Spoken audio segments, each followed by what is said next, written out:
Selamat siang Tribuners, bagaimana kabar Anda siang hari ini? Senang sekali saya Ilu Devi Sania dapat kembali menyapa Tribuners. Kali ini dalam program Highlight Koran Tribun Timur edisi Rabu 11 Desember 2024.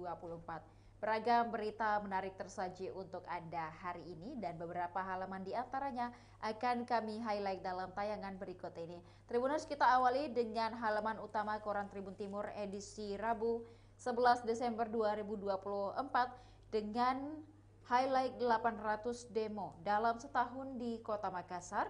Flyover di Jalan Urip Sumoharjo jadi lokasi favorit berunjuk rasa.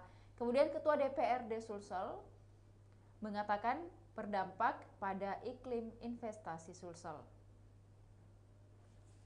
Jumlah aksi unjuk rasa di Sulsel selama tahun 2024 tercatat kurang lebih 800 aksi. Makassar mencatat paling sering dilanda aksi unjuk rasa dengan melibatkan ribuan orang per tahunnya. Kolong jembatan flyover Sumoharjo menjadi titik paling favorit bagi pengunjuk rasa untuk melakukan aksinya. Selain itu, di depan kampus masing-masing juga menjadi lokasi titik kumpul awal para pengunjuk rasa sebelum menuju ke titik atau pusat berunjuk rasa. Kemudian ada 8 isu favorit dari 800 demo yang sudah berlangsung selama 2024 di Kota Makassar. Pertama, penentuan atau pengusutan kasus hukum. Selanjutnya ada isu publik penting. Kemudian ada kasus dana desa. Kemudian hubungan industrial pekerja versus perusahaan. Kemudian ada penggunaan dana APBD. Kemudian ada isu internal kampus. Kemudian kasus perilaku pejabat, dan terakhir ada kasus korupsi. Ada beberapa titik yang dapat Tribuners lihat di halaman utama Koran Tribun Timur ini yang menjadi lokasi favorit para pengunjuk rasa di Kota Makassar. Yang pertama di depan gedung DPRD Provinsi Sulawesi Selatan. Yang kedua ujung jalan tol layang atau di depan kampus UNM. Kemudian di depan kantor gubernur, kemudian di bawah flyover, kemudian di depan Kejati Sulsel, di Mapolda Sulsel, kemudian Mapolrestabes Makassar, kemudian ada Monumen Mandala, dan juga ada pertigaan Jalan AP Veterani, Jalan Sultan Alauddin, kemudian di depan kampus Unismu, depan kampus UMI, depan kantor HMI, Jalan Botolempangan.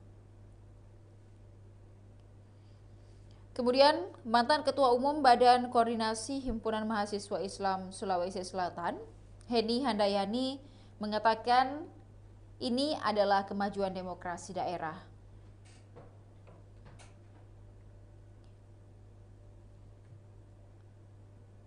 Batko HMI Sulselbar, Heni Handayani menilai keran-keran demokrasi di Sulsel terbuka lebar dengan banyaknya aksi unjuk rasa di Sulsel. Demonstrasi menjadi bagian dari autokritik masyarakat, khususnya para aktivis, terhadap kebijakan pemerintah yang tidak sesuai dengan harapan. Itu jadi social control masyarakat terhadap pemerintah dalam menjalankan kebijakannya, ucap Heni. Lanjut Heni, justru tingginya angka demonstrasi di Sulawesi Selatan punya banyak sisi positif. Artinya masyarakat Sulsel menginginkan para pemangku kebijakan untuk kemudian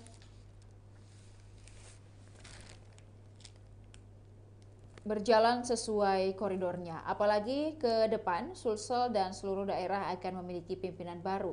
Ini diharapkan menjadi bahan masukan dalam menjalankan roda pemerintahan. Kemudian Tribuners beralih dari berita demonstrasi di Kota Makassar. Berita lainnya dari Kota Makassar, hujan yang mengguyur Kota Makassar beberapa hari belakangan menyebabkan banjir di beberapa titik di Kota Makassar, salah satunya di Jalan AP Veterani yang Backwater Park. Cuaca buruk melanda Makassar dan sekitarnya di awal pekan ini. Setelah dilanda hujan selama berjam-jam lamanya, beberapa ruas jalan di Makassar terendam banjir hingga betis orang dewasa. Selain hujan yang terus mengguyur, beberapa rumah warga juga rusak diterjang angin kencang. Hal itu terjadi di Biring Romang, Kelurahan Kapasa, Kecamatan Tamalan Raya, Makassar. Pantauan Tribun Timur di beberapa lokasi di Makassar, ruas jalan AP Veterani yang paling parah terendam air. Di media sosial, banyak netizen mengunggah video tentang suasana banjir di kota Makassar. Mereka menyebut jalan AP Veterani bak water park karena dipenuhi genangan air. Kendaraan yang melintas harus berhati-hati lantaran ketinggian air nyaris melewati roda kendaraan. Beberapa pengemudi roda 2 terpaksa berhenti karena kendaraannya mengalami kerusakan. Kepala Pelaksana BPBD Kota Makassar, Ahmad Hendra Hakamudin, mengatakan cuaca buruk terjadi dini hari kemarin saat semua warga terlelap. Hujan deras disertai angin kencang yang sangat kencang, sehingga atap rumah terbang sejauh 400 meter mengenai rumah warga, kata Ahmad Hendra Hakamudin. Syukurnya tak ada korban jiwa dalam bencana ini. Kendati begitu, ia mengingatkan warga untuk terus berhati-hati menghadapi cuaca ekstrim sekarang ini.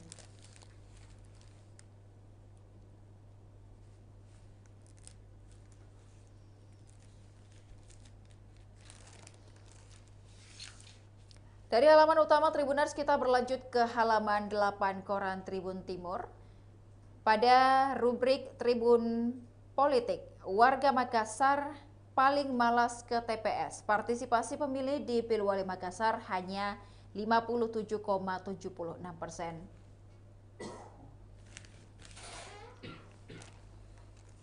Komisi Pemilihan Umum mencatat bahwa tingkat partisipasi pemilih di Kota Makassar pada Pilkada Serentak 2024 tercatat sebagai yang terendah di wilayah Sulsel, di mana Kota Makassar mencatatkan partisipasi sebesar 57,76% atau sebanyak 599.092 orang. Dari total yang harusnya memilih yakni 1.037.164 pemilih yang terdaftar dalam daftar pemilih tetap. Berdasarkan data dari KPU Sulsel, ada 3 daerah di Sulsel yang memiliki tingkat partisipasi cukup tinggi. Ketiga daerah itu yakni Kabupaten Nrekang 81,17%, kemudian Kota Parepare 80,84%, dan Kabupaten Sopeng 78,91%. KPU Sulsel awalnya memasang target partisipasi Pilkada 2024 melebihi 80%. Angka itu sesuai persentase partisipasi pemilu presiden dan legislatif pada Februari 2024 lalu. Target itu dianggap wajar, apalagi mengingat hari pencoblosan pemilu dan pilkada digelar di tahun yang sama.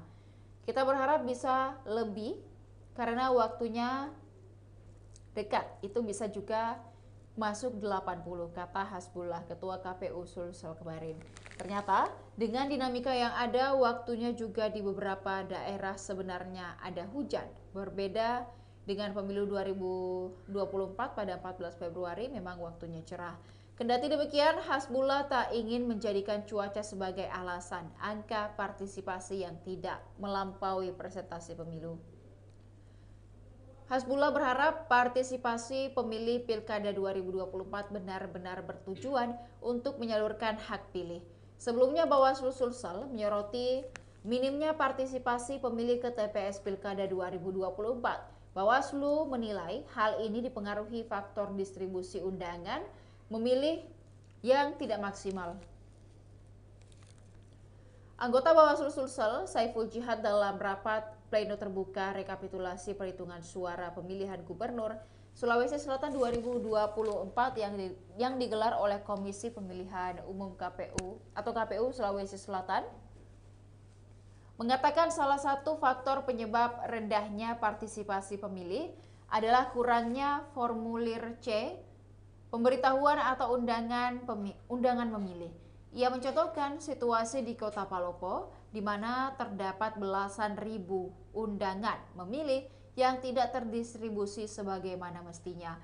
Salah satunya Kalau di Palopo 13,39% formulir C, pemberitahuan tidak terdistribusi. Apakah itu juga salah satu penyebab turunnya partisipasi?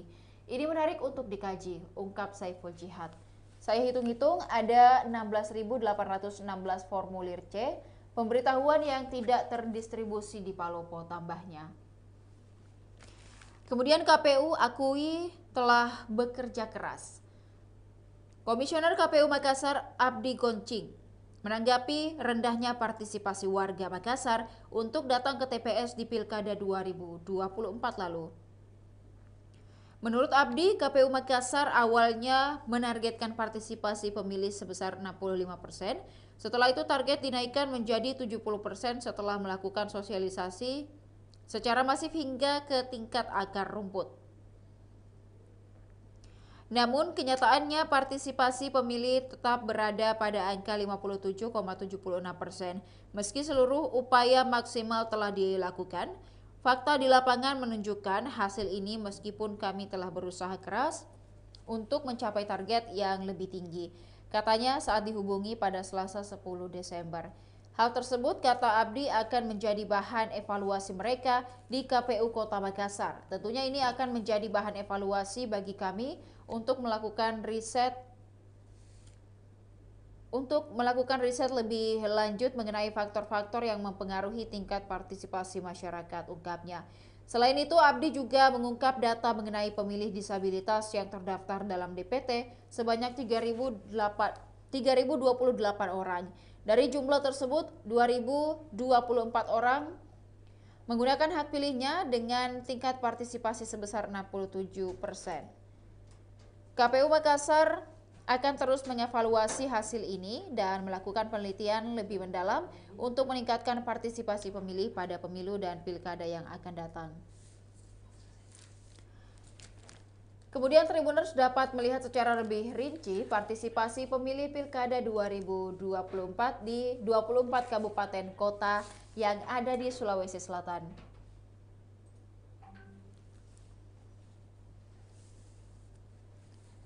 Berita lain yang ada di halaman 8 Tribuners terkait KPU Sulsel rapat khusus hadapi gugatan di MK. 8 pasangan calon kepala daerah di Sulawesi Selatan mengajukan permohonan sengketa hasil pemilihan kepala daerah atau pilkada. Mereka adalah paslon Bupati dan Wakil Bupati Bulukumba, nomor urut 1 Jamaluddin M. Syamsir dan Tommy Satria Yulianto. Tercatat dengan nomor pengajuan 53 garis miring PAN .MK garis miring EAP3 garis miring 12 garis miring 2024. Kemudian pasangan calon Yohanes Basang dan Martin Rante Tondok yang menggugat ke MK atas hasil Pilkada Toraja Utara dengan nomor pengajuan 35 garis miring PAN MK garis miring EAP3 garis miring 12 2024. Lalu paslon Bupati dan Wakil Bupati Takalar, Syamsyari dan M. Natsir Ibrahim yang juga melakukan gugatan.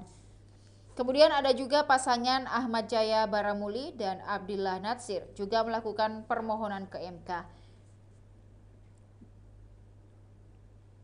Kemudian pada paslon Bupati dan Wakil Bupati Pangkep, Andi Muhammad Hairul Akbar dan Amiruddin juga melakukan gugatan.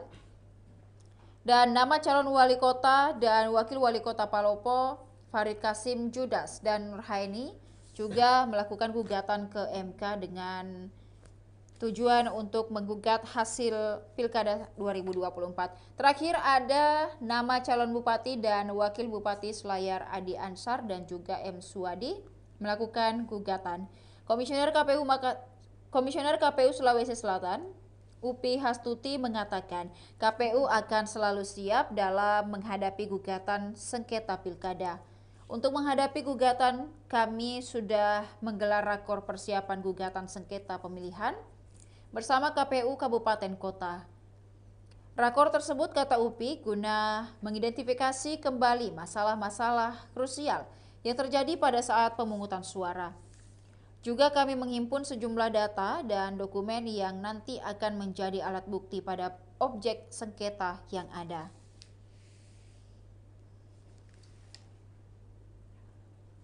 Kemudian Tribuners, berita lain yang ada di halaman 8, Amru Saher mengatakan dukung Pata Devi karena surveinya tinggi.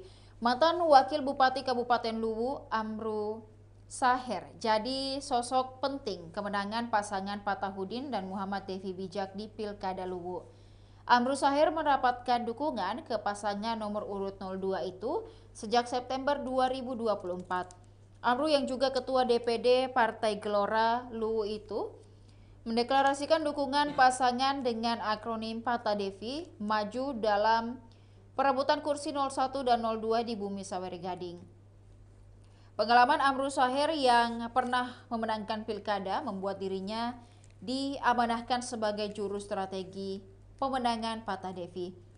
Amru menerangkan keputusan dirinya mendukung Pata Devi di pilkada lantaran survei keduanya yang cukup baik.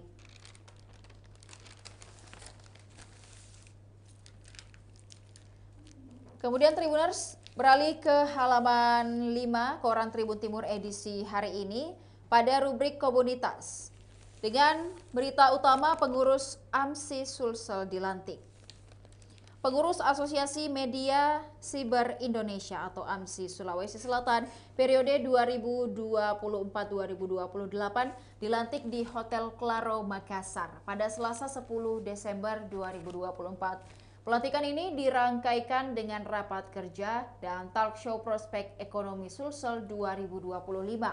Setidaknya ada 10 media siber terverifikasi Dewan Pers yang bergabung di AMSI Sulsel. Masing-masing yakni tribuntimur.com, kemudian kabarmakassar.com, terkini.id, kemudian juga ada media lain, lintas terkini.com, kemudian infosulawesi.com, ada pijarnews.com, kemudian matamaros.com, ada kabartoraya.com, kemudian ada makassartoday.com dan rakyatku.com. Hajriana Asyadi dari kabarmakassar.com dipercaya sebagai ketua AMSI Sulsel, sementara Mansur Amirullah dari tribuntimur.com ditunjuk sebagai sekretaris. Pelantikan ini dipimpin oleh Koordinator AMSI Pusat Wilayah Indonesia Timur, Jufri Rahim. Dalam kesempatan itu, Jufri Rahim menggarisbawahi peran AMSI dalam membangun media siber yang profesional dan berkelanjutan. Dengan memanjatkan puji syukur kepada Tuhan Yang Maha Esa, saya lantik pengurus AMSI Sulsel periode 2024-2028. Saya percaya saudara-saudara dapat menjalankan tugas ini dengan sebaik-baiknya, ujar Jufri. Acara dimulai dengan pembacaan surat keputusan AMSI Sulsel oleh Herwin Bahar, pengurus AMSI Pusat Bidang Keanggotaan. Herwin Bahar diketahui merupakan ketua AMSI Sulsel periode sebelumnya. Setelah itu, para pengurus baru yang dipimpin Hajriana Asyadi mengucapkan janji untuk melaksanakan tugas dengan integritas dan penuh tanggung jawab. Hajriana Asyadi menyampaikan rasa terima kasih kepada pengurus sebelumnya yang dipimpin oleh Herwin Bahar. Ia juga menegaskan komitmennya untuk membangun ekosistem media yang lebih baik di Sulsel. Kami berkomitmen untuk menghadirkan media yang sehat secara bisnis dan berkualitas dalam kontennya. Ini adalah tantangan yang akan kami jalani bersama, ucap Hajriana. Meski jumlahnya masih terbatas, Hajriana menekankan bahwa seleksi ketat dilakukan untuk memastikan standar tinggi dalam organisasi. Hajriana juga berharap sinergi antara AMSI Sulsel dengan pengurus pusat dapat semakin erat.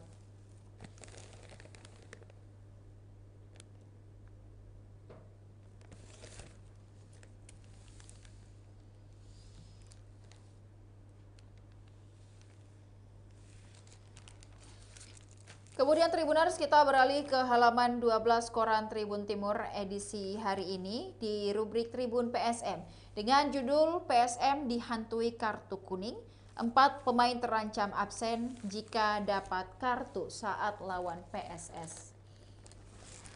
Pekan ke-14 Liga 1 2024-2025 PSM Makassar akan menjamu tamunya PSS Sleman di Stadion Batakan Balikpapan, Kalimantan Timur pada Jumat 13 Desember sore.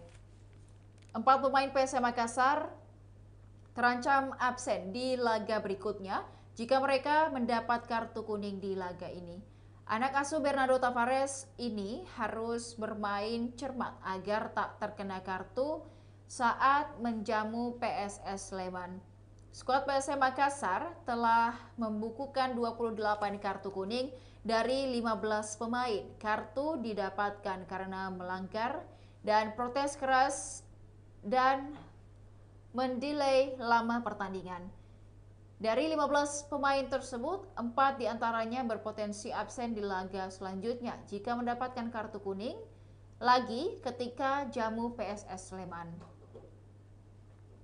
Pemain tersebut adalah Yuran Fernandes, Victor Luis, Akbar Tanjung, dan juga Ricky Pratama.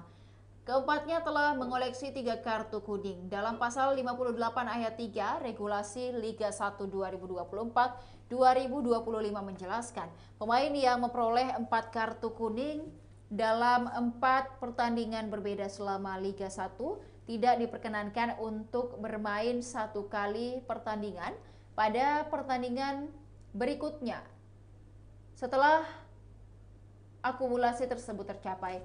Aturan larangan 1 pertandingan ini juga berlaku untuk setiap akumulasi 3 kartu kuning berikutnya dalam 3 pertandingan yang berbeda selama berlangsungnya Liga 1.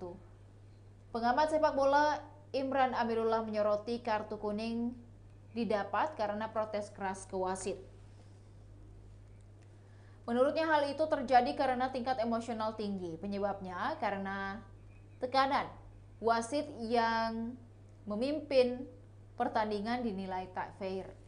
Ini jadi pelajaran kepada pemain supaya tidak protes, harus kontrol emosi, katanya saat dihubungi oleh Tribun Timur. Terkait mendelay waktu berujung kartu, Imran menilainya bagian dari taktik, mungkin ingin menjaga keunggulan atau beri waktu bernafas kepada rekan setimnya yang lelah supaya tenaganya kembali. Olehnya itu komunikasi yang sangat penting untuk saling mengingatkan karena pertandingan sangat padat, fisik mempengaruhi sehingga komunikasi perlu diperhatikan. Kemudian Tribuners dapat melihat koleksi kartu kuning pemain PSM Makassar. Ada 1 kartu kuning dikoleksi oleh Latirfal, Ananda Rehan, Daisuke Sakai, kemudian Rizky Eka Pratama, Tito Okelo, dan juga Abdul Rahman. 2 kartu kuning dikoleksi oleh Adilson Silva, M. Ardiansyah, Hilman Syah, dan juga Alessio Neto Suarez serta Syahrul Lasinari. Kemudian 3 kartu kuning dikoleksi oleh Yuran Fernandes, Victor Luis, Akbar Tanjung, dan juga Ricky Pratama. Kemudian Tribuners, Rizky Eka fit, Yuran menepi. Jelang menjamu PSS Sleman di Stadion Batakan, PSM Makassar bakal mendapat amunisi baru. Rizky Eka Pratama yang sempat cedera dinyatakan pulih dan siap bermain. Akan tetapi PSM Makassar harus bersiap kehilangan bek andalan mereka, Yuran Fernandes. Ia mengalami cedera usai bertandang ke markas Bali United. Pulihnya Rizky Eka akan menambah opsi sang pelatih Bernardo Tavares di posisi fullback dan winger. Pemain nomor punggung 24 ini memang bisa bermain di 2 posisi tersebut sama baiknya. Namun sang kapten Yuran Fernandes justru menepi lagi. Sementara kapten tim Yuran Fernandes harus menepi karena cedera. Saat sesi latihan di Stadion Kalegowa kemarin, Yuran terlihat latihan terpisah. Dia latihan terpisah bersama 2 penggawa PSM Makassar lainnya, Ananda Rehan dan juga Hilman Syah. Yuran Fernandes sudah berulang kali alami cedera di masa persiapan timnya. Bek berpostur 198 cm itu bahkan sudah absen sekali saat lawan Arema FC. Lalu alami masalah ketika jelang lawan Semen Padang dan Bali United. Untungnya di dua laga tersebut Yuran Fernandes masih bisa mengawal pertahanan Juku Eja. Sedangkan Ananda Rehan mulai mengembalikan kebugaran fisiknya. Pemain nomor punggung 8 diberi menu latihan lari kelilingi lapangan Kalegoa selama 20 menit. Kemungkinan Ananda Rehan tetap bisa dimainkan lawan PSS Sleman. Hanya Hilman Syah masih diragukan bermain lawan Super Elang Jawa. Kiper asal Jeneponto ini masih pemulihan di bawah arah fisioterapis.